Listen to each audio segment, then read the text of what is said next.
Hey everybody, we are back with another book review. Oh boy, this book, I wanted to love this book so bad.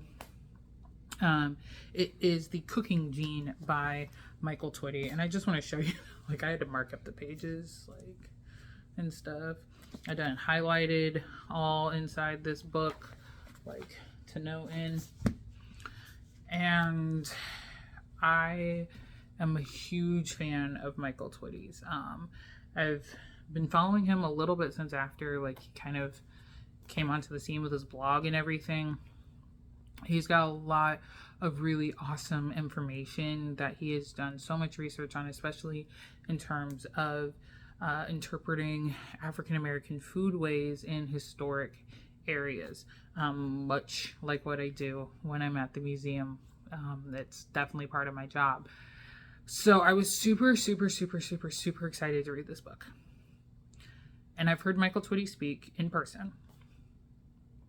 He is nothing like his book writing. Like, it is so dry and boring. It is so boring. It took me so long to get through this book, and I will be completely honest, I am not through the last chapter yet. I am finishing up the last chapter. We got just a few pages to go. But oh my gosh, it's probably been like 3 months since I started reading this book. I kid you not. It is so dry. Like, usually when I grab a book, I can crank through books really fast. Unless I'm like super busy, I can usually crank through books in a couple days, week tops. This 3 months, y'all, 3 months. So the whole point of this book is he has gone through his family history, and he's kind of trying to trace food through his family history. Like, where did they come from? What plantations did they come from? Where in Africa did they come from? A lot of what his research has discovered is, a lot of different recipes, which he shares in his book.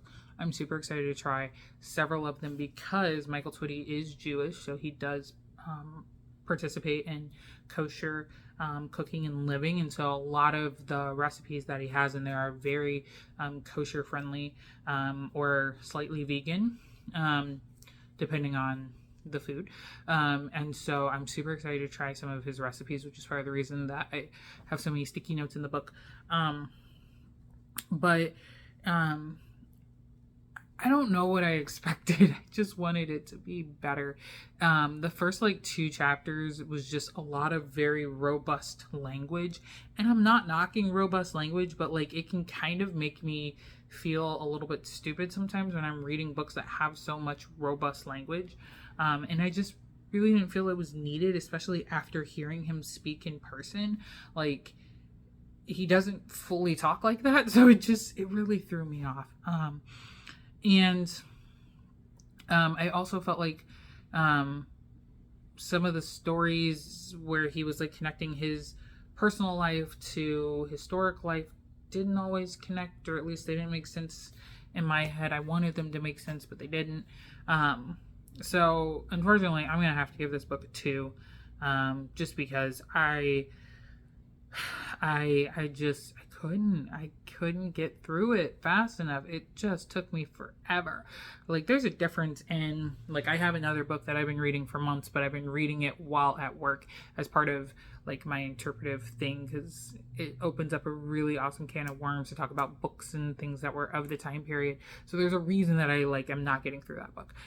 But this was just every time I picked it up, I was just so bored. I even tried, maybe if I put it down for a week, I'll come back to it when I have a little bit more time. I tried that, and that did not help. So I don't know.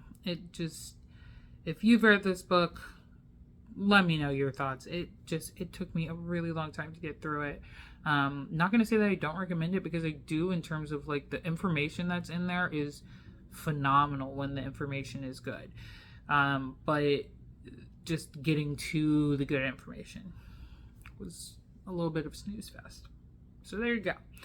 So I think this is book 24. I don't know. But The Cooking Gene by Michael W. Twitty Again, he's one of my favorite historians to follow on the social medias and his life and everything, but book wise, it's a no-go for me, dog. So thank you so much for watching.